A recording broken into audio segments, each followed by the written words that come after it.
예수님께서 우리를 여기까지 인도해 오셨습니다. 앞으로도 인도해 가실 줄 믿습니다. 하나님의 가장 최선의 뜻으로 우리를 이끌어 가실 줄 믿습니다.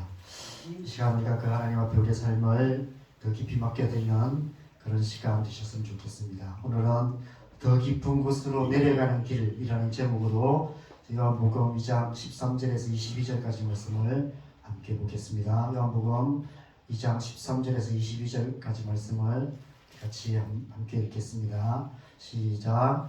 유대인의 유월절이 가까웠지만 예수께서 예루살렘으로 올라가셨더니 성전 안에서 소와 양과 비둘기 파는 사람들과 돈 바꾸는 사람들이 앉아있는 것을 보시고 노끈으로 채찍을 만드사 양이나 소를 다 성전에서 내쫓으시고 돈 바꾸는 사람들의 돈을 쏟으시며 상을 엎으시고 비둘기 파는 사람들에게 이르시되 이것을 여기서 가져가라. 내 아버지의 집으로 장사한 집을 만들지 말라 하시니 제자들이 성경의 말씀에 주의 전을 사모하는 열심히 나를 삼키리라 한 것을 기억하더라.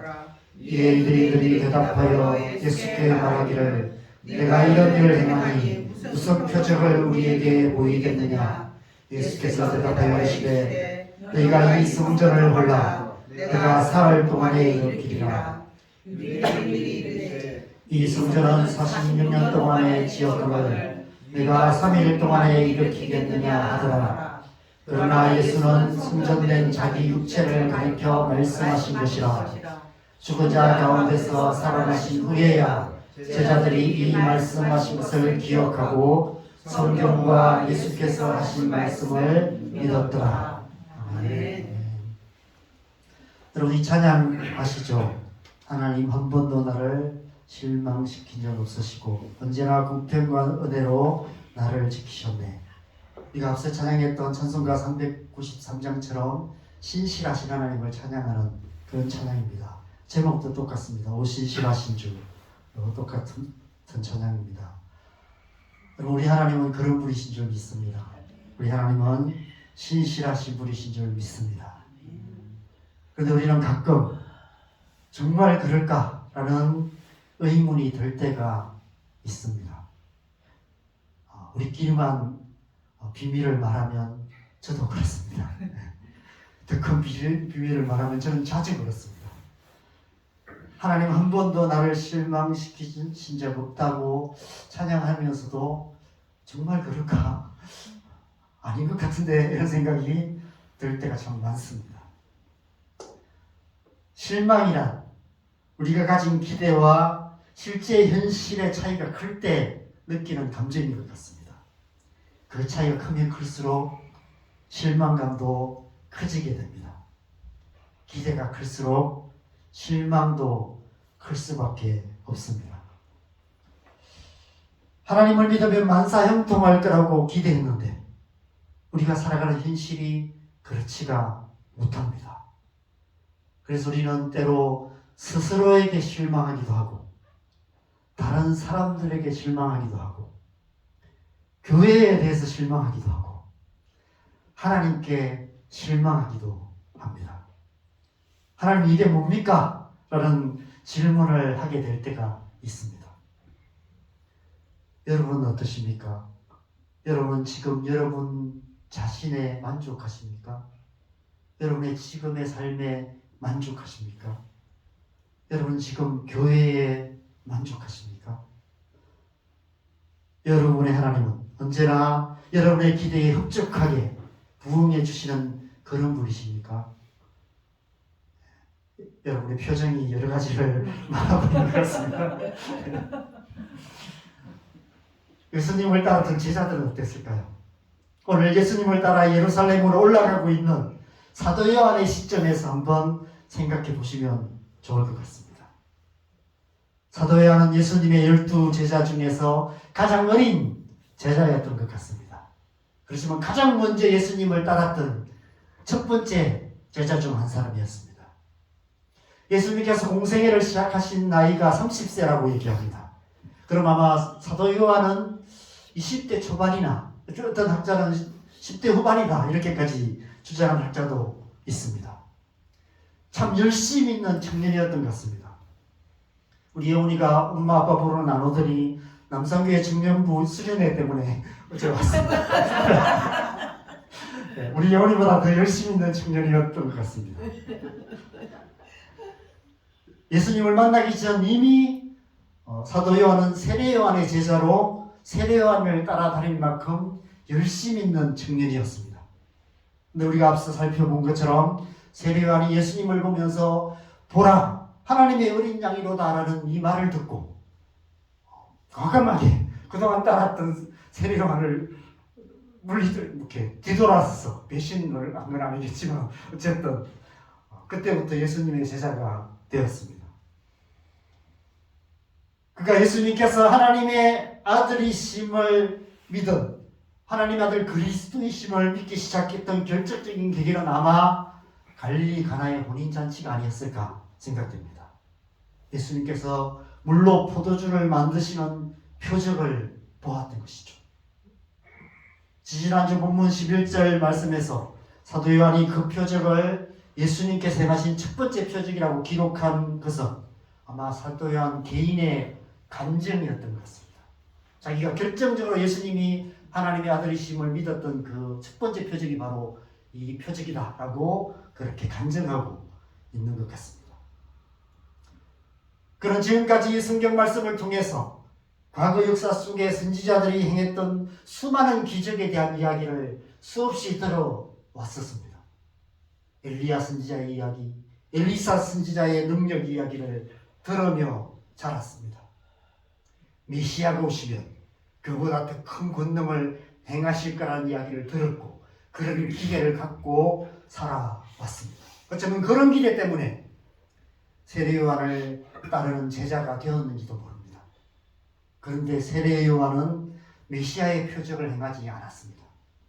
세례 요한은 강력한 회개의 메시지를 선포하며 사람들에게 세례를 베풀기는 했지만 메시아의 표적을 행하지는 않았습니다. 그런데 예수님께서 물을 포도주로 만드시는 표적을 행하셨습니다. 그것도 포도주 한두 병 만든 것이 아니라 정결례에 쓰는 물 항아리 6개나 되는 그 항아리에 가득한 그 물들을 다 포도주로 만드셔서 그 혼인잔치에 참석한 모든 사람을 다 마시게 하시는 그런 놀라운 기적을 행하신 것이죠. 그 역사적인 기적의 현장을 그 두 눈으로 똑똑히 보았던 것입니다. 물로 만든 기가 막힌 그 최상급 포도주의 맛도 직접 보았던 것입니다. 이 정도 표적이면 메시아가 확실해 보였습니다. 하나님의 아들이 아니면 사람으로서는 결코 행할 수 없는 창조의 능력을 예수님께서 행하신 것입니다. 드디어 그토록 기대하던 메시아가 오신 것입니다. 온 이스라엘 민족이 수백 년 동안 간절히 기대하고 기다리던 메시아가 오신 것입니다. 어려서부터 꿈같은 얘기로만 들었던 믿을 수 없는 일이 지금 눈앞에 일어나고 있었던 것입니다. 어떤 기대를 했을까요? 얼마나 큰 기대를 했을까요? 이제 니들 다 죽었어 이런 생각을 하지 않았을까요? 예수님께서 하나님의 권능으로 순식간에 로마 제국을 박살내시고 온 이스라엘을 뒤집어 보셔서 하나님의 나라를 이루실 거라고 기대했을 것입니다. 당연히 예루살렘으로 올라가셔서 예루살렘에서부터 사역을 시작하실 거라고 기대했을 것입니다. 그런데 어떤 이유인지 예수님께서는 예루살렘으로 올라가시지 않으시고 지난주에 본문에서 함께 살펴본 것처럼 가버나움으로 내려가셨습니다. 우리의 기대와는 완전히 반대 방향으로 예수님께서 움직이신 것입니다. 왜 예수님께서 올라가시지 않으시고 내려가셨을까요? 그것이 예수님의 길이기 때문에 그렇습니다. 예수님의 길은 세상의 길과 반대 방향이기 때문에 그렇습니다. 예수님의 길은 더 높은 곳으로 올라가는 오르막길이 아니라 더 깊은 곳으로 내려가는 내리막길입니다. 하늘에서 땅만큼 낮아지시는 길, 땅에서 땅 아래 깊은 곳까지 내려가시는 길, 그 길이 바로 예수님의 길입니다. 제자의 길 역시 마찬가지입니다. 그리스도인의 길 역시 마찬가지입니다. 예수님을 따르는 길은 우리의 기대와는 완전 반대 방향으로 가는 내리막길입니다. 우리의 삶이 우리가 바라고 원하는, 우리가 기대하는 대로 되지 않을 수 있다는 것입니다. 예수님을 따르면 우리의 기대와 완전히 반대되는 일들이 일어날 수 있다는 것입니다. 우리가 간절히 기도하고 열심히 준비하고 열심히 공부했는데 우리가 원하는 학교를 못 갈 수도 있고 우리가 원하는 직장에 못 들어갈 수도 있다는 것입니다. 어렸을 때부터 마음에 품고 기도했던 일들이 이루어지지 않을 수도 있고 도리어 원치 않는 일들이 일어나는 현실에 부딪히게 될 수도 있다는 것입니다. 그래서 때로 실망하게 될 때가 있습니다. 제가 작년에 볼 일이 있어서 서울을 간 적이 있었는데 사람이 정말 많았습니다. 지하철 타고 반나절 돌아다녀도 진해에서 1년 만날 사람을 다 만나는 것 같았습니다. 그러다가 교회를 와서 문득 이런 생각이 들었어요. 서울같이 사람이 많은 데서 개척을 해도 될까 말까 한데 하루 종일 몇 사람 지나다니지도 않는 이 장안동에 내가 지금 뭐하고 있을까 이런 생각이 들었습니다. 여러분, 예수님을 따라 가버나움으로 내려갔던 사도 요한의 마음이 이런 마음이 아니셨을까 이런 생각이 들었습니다. 지난주 함께 생각해 본 것처럼 가버나움에서 예수님의 사역은 세상에서 관점으로 와서 말하면 성공적인 사역이 아니었습니다. 예수님께서 많은 표적을 행했지만 사람들의 반응이 신통치가 않았습니다. 별로 회의적이지 않았습니다. 요한이 기대했던 것과는 완전히 거리가 멀었습니다. 분명 그 마음속에 이런 마음이 가득했을 것입니다. 예수님께서 도대체 지금 여기서 뭘 하고 계시는지 모르겠다. 하루빨리 이곳을 떠나서 예루살렘으로 올라가셔야 할 텐데 왜 머뭇거리고 계시는지 모르겠다. 그래서 아마 12절 말씀에서 가버나움에서 여러 날 계시지는 않았다라고 기록하고 있는지 모르겠습니다. 그런데 오늘 말씀에서 드디어 예수님께서 예루살렘으로 올라가세요. 드디어 기다리던 그때가 온 것 같습니다. 진즉에 처음부터 예루살렘으로 올라가셨어야지 이런 생각을 했을 것입니다. 아마 예루살렘으로 올라가는 요한의 발걸음은 그 때보다도 가벼웠을 것입니다. 흥분에 들떠서 더운 줄도 힘든 줄도 몰랐을 것입니다. 예루살렘에 가셔서 예수님께서 어떤 표적을 행하실지 그 표적을 보고 예루살렘에 모여든 이스라엘 백성들이 얼마나 놀랄 것인지 상상만 해도 신이 났을 것입니다. 벌써부터 괜히 자기의 어깨가 으쓱해지는 것 같은 그런 기분이 들었을 것입니다. 그런데 이게 무슨 일입니까? 예수님께서 예루살렘 성전에 들어가셔서 갑자기 돌변하세요. 완전히 난장판을 만드십니다. 속된 표현으로 깽판을 치십니다.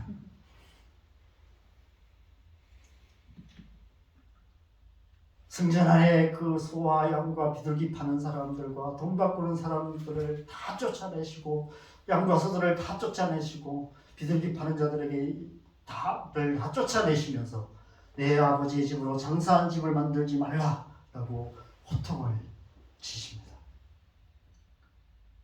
요한을 비롯한 제자들이 얼마나 놀랐을까요? 얼마나 당황했을까요? 그동안 알던 예수님의 모습이 아니었습니다.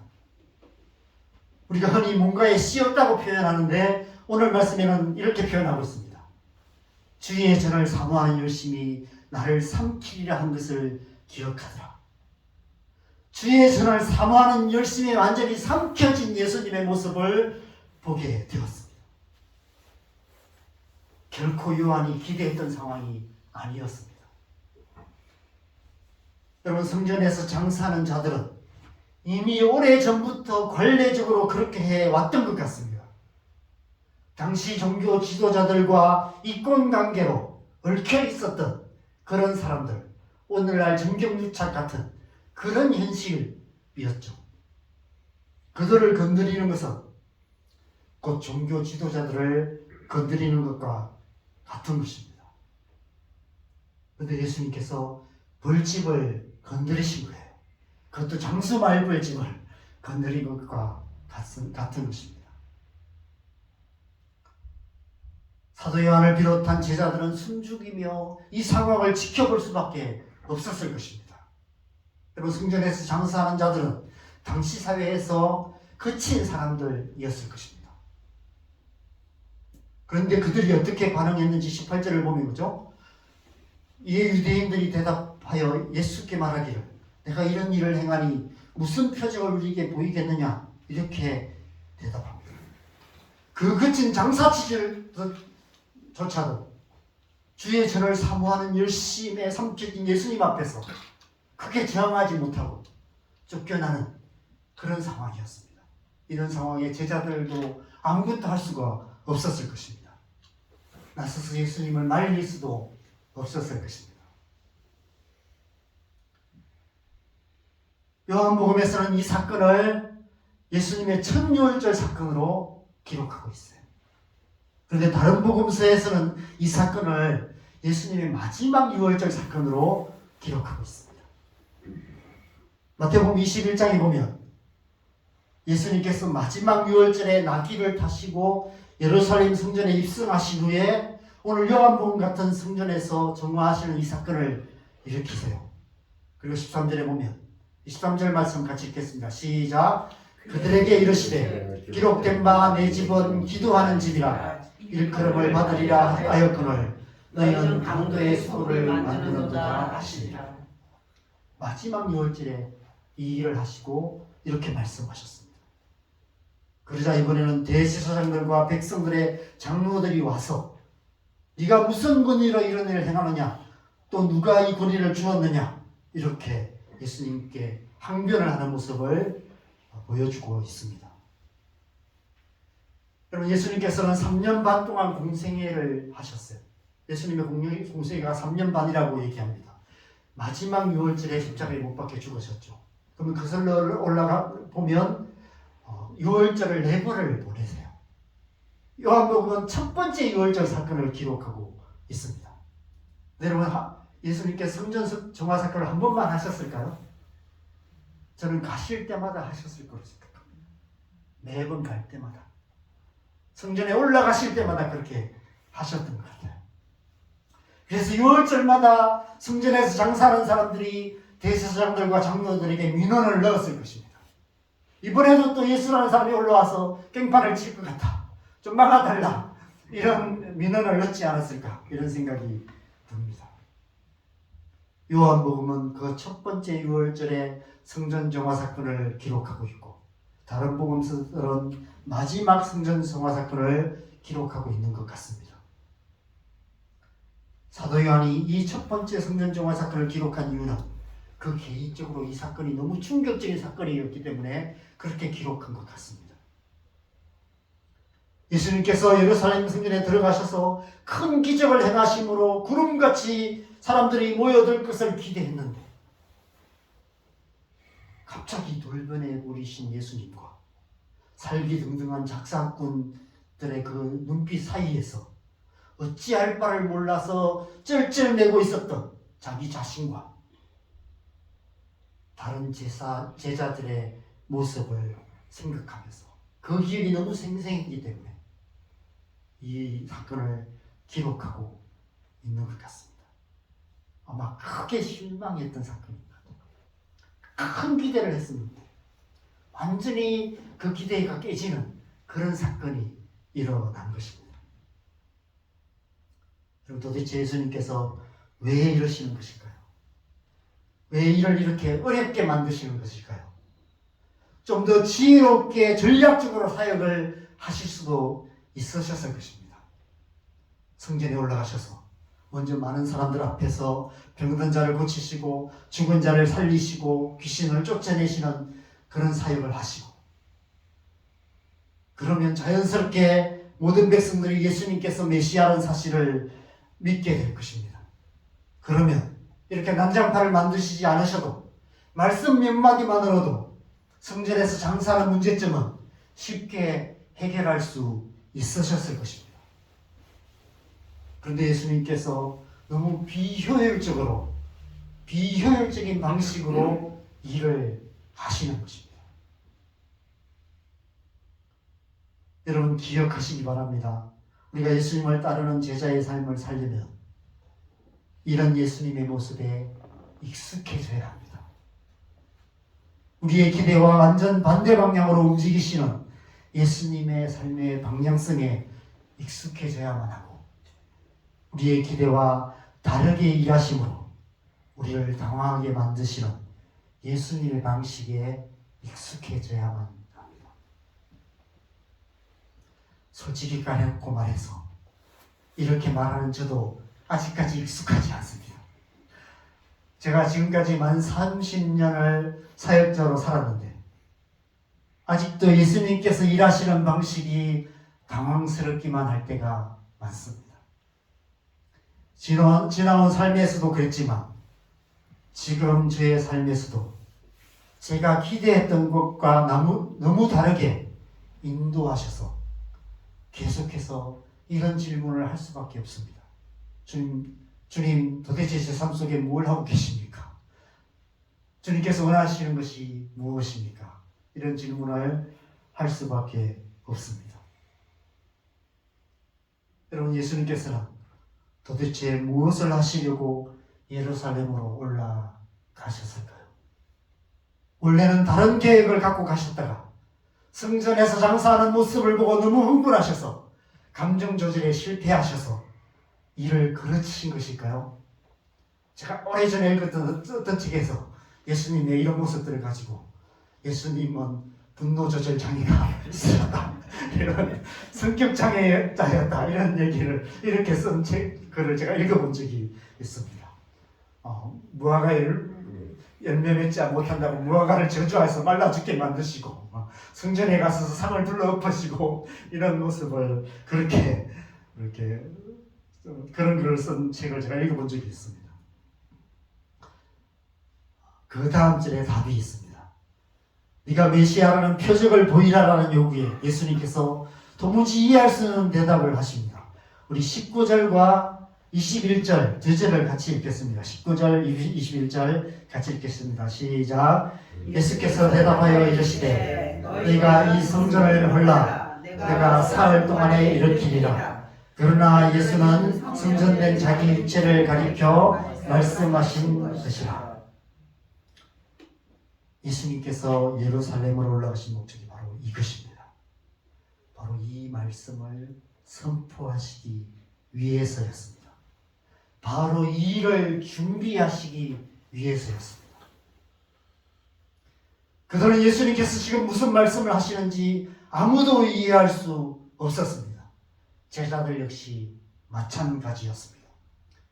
22절에 보면 죽은 자 가운데서 다시 살아나신 후에야 제자들이 이 말씀하신 것을 기억했고 예수님께서 하신 말씀을 믿었다라고 말합니다. 기억조차 못했던 것 같아요. 왜냐하면 그들이 기대했던 것이 이것이 아니었거든요. 그들은 예수님께서 예루살렘 성에 올라가실 때마다 똑같은 기대를 했던 것 같아요. 이번에는 이렇게 하실 것이다. 지난번에는 깽판을 치렀지만 이번에는 다르게 하실 것이다. 이런 기대를 갖고 4번이나 예루살렘 성에 함께 예수님과 올라갔던 것 같습니다. 그런데 갈 때마다 실망하고 돌아왔던 것 같아요. 번번이. 마지막 6월절에 올라가면서도 누가 크냐라고 다투고 있는 제자들의 모습 속에서 제자들은 여전히 예수님이 왜 예루살렘 성에 올라가는지를 몰랐던 것 같습니다. 예루살렘 성에 올라가신 예수님의 목적을 이해하지 못했던 것 같습니다. 자녀들이 부모의 마음을 잘 이해 못하죠. 나중에 이제 커서 결혼하고 자녀 낳아봐야, 아이들 낳고 키워봐야 이해가 되는 것처럼 이 제자들도 마찬가지였던 것 같습니다. 아마 그 후로도 오랫동안 그랬던 것 같습니다. 이날 밤에 아마 제자들끼리 심각하게 논쟁을 했을 것 같습니다. 예수님께서 도대체 왜 저러실까? 도대체 성전을 흘러가는 말씀이 무엇일까? 사월에 이렇게 했다는 뜻이 무엇일까? 이런 질문을 서로 했지만 도무지 이해할 수가 없었던 것 같습니다. 그 후에도 매년 6월절에 예루살렘으로 올라갈 때마다 이번에는 예수님께서 어떻게 하실까 조마조마한 마음으로 예수님을 따라 올라갔던 것 같습니다.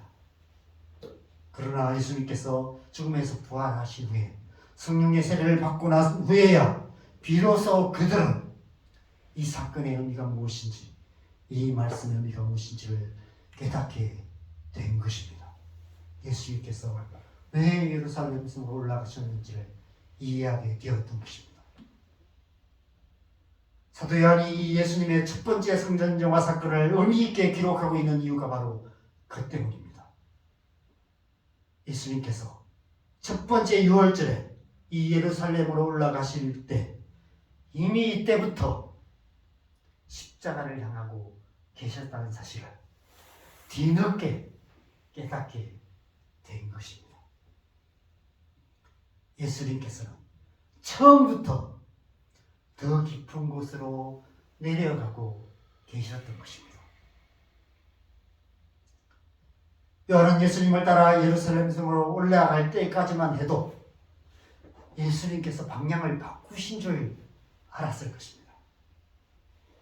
그들이 기대했던 메시아는 바로 그런 모습이었기 때문에 그렇습니다. 그들이 기대했던 메시아는 가버나움으로 내려가는 메시아가 아니라 예루살렘으로 올라가는 메시아였기 때문입니다.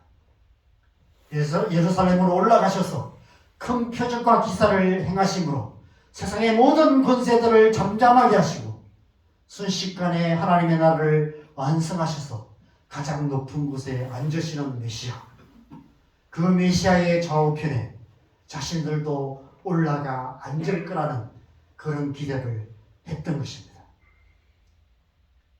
그런데 그 기대가 완전히 무너졌습니다. 예루살렘으로 올라가는 그 길이 도리어 더 깊은 곳으로 내려가는 길이 되고 말았습니다. 예수님은 처음부터 제자들이 기대했던 것과 완전히 반대 방향으로 향하고 계셨던 것입니다. 올라가는 길이 아니라 더 깊은 곳으로 내려가는 길을 가고 계셨던 것입니다. 예수님께서는 매년 6월절에 예루살렘으로 올라가실 때마다 점점 더 깊은 곳으로 내려가셨습니다. 그리고 마지막 6월절에는 마침내 땅 아래 무덤에까지 내려가셨다는 것입니다. 그렇게 예수님께서는 처음부터 끝까지 세상과 반대되는 길을 가셨습니다.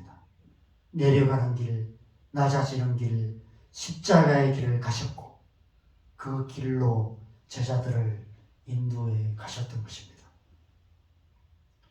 제자의 삶이 우리의 인간적인 기대와 반대되는 삶일 수밖에 없는 이유가 바로 그 때문입니다. 예수님께서 반대 방향으로 가시기 때문에 우리의 삶도 반대 방향일 수밖에 없는 것입니다. 만약 우리가 인간적인 기대를 품고 예수님을 따른다면 반드시 실망하게 될 것입니다. 실망하고 또 실망하게 될 것입니다.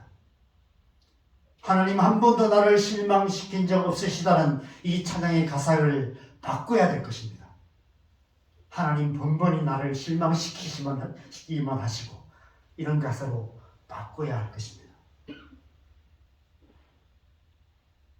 여러분, 어쩌면 제자의 삶은, 제자의 길은 세상의 관점에서는 실망하고 또 실망하고 또 실망하고, 요즘 언어로 말하면 완전 폭망하는 그런 길인지도 모릅니다. 그래서 예수님께서 이렇게 말씀하세요. 누가복음 9장 23절 같이 읽겠습니다. 시작. 또 우리에게 이르시되 아무든지 나를 따라오려거든 자기를 부인하고 날마다 제 십자가를 지고 나를 따를 것이니라. 예수님께서 왜 더 깊은 곳으로 내려가셨습니까? 그 길이 하나님께서 원하시는 길이셨기 때문에 그렇습니다. 우리는 왜 그 길을 가야 합니까? 예수님께서 그 길을 가셨기 때문입니다. 어디까지 가야 할까요? 우리 또한 그 길까지 가야 합니다. 예수님께서 내려가신 그 길까지 가야 하는 것입니다. 내려가고 내려가고 내려가서 우리의 자아가 완전히 부인되는, 우리의 자아가 완전히 죽어지는 그 길까지 내려가야 하는 것입니다. 어떻게 예수님께서 그러실 수 있으셨을까요? 하나님의 신실하심을 믿었기 때문입니다. 아브라함이 그 아들 이삭을 바칠 때 하나님께서 죽은 자 가운데서 다시 살리실 줄을 믿었던 것처럼 예수님께서 죽기까지 순종하실 수 있으셨던 것은, 그 길까지 내려가실 수 있었던 것은 하나님께서 죽은 자 가운데서 다시 살리실 줄 믿으셨기 때문입니다. 우리 말씀도 함께 읽겠습니다. 빌립보서 2장 9절 11절 같이 읽겠습니다. 시작. 이러므로 하나님이 그를 지극히 높여 모든 이름 위에 뛰어난 이름을 주사 하늘에 있는 자들과 땅에 있는 자들과 땅 아래에 있는 자들로 모든 무릎을 예수의 이름에 꿇게 하시고 모든 입으로 예수 그리스도를 주라 시인하여 하나님 아버지께 영광을 돌리게 하셨느니라. 그래서 우리 또한 예수님께서 말씀하신 그 길까지 내려가야 합니다. 예수님께서 가신 그 밑바닥까지 끝까지 예수님을 따르는 제자가 되어야 합니다. 어떻게 그럴 수 있을까요? 하나님의 신실하심을 믿어야 하는 것입니다. 신실하신 하나님께서 예수님을 죽은 자 가운데서 살리신 것처럼 우리 또한 죽은 자 가운데서 살리실 것을 믿고 날마다 지자의 길, 더 깊은 곳으로 내려가는 그 길을 가야 하는 것입니다. 날마다 자기를 부인하고 자기 십자가를 지고 주님을 따르는 삶을 살아야 하는 것입니다. 저와 여러분의 삶이 그런 삶 되기를 간절히 소망합니다.